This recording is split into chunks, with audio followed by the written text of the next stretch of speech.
When we talk about the food, energy, water nexus, we're talking about the interconnectedness of three very complex systems. It's basically understood that assembling food from all over the world to our dinner table is a remarkable human achievement that involves many stages of production. But the processes that make it happen have impacts on the environment, agricultural workers, and our national economies.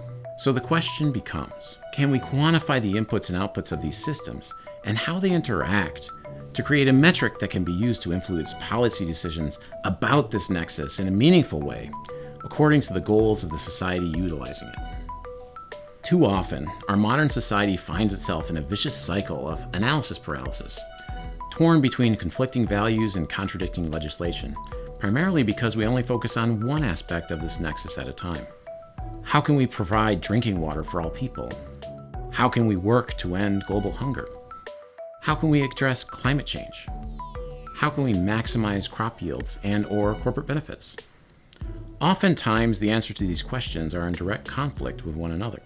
So we need an agreed-upon way to measure the impacts of that nexus on people, the economy, and the planet. Once we have a common language to use for these inputs, we can use mathematics and start to optimize. Introducing the Food, Water, Energy Nexus Spaghetti Cake, a model for quantifying the inputs and outputs of the nexus that can be boiled down into one equation.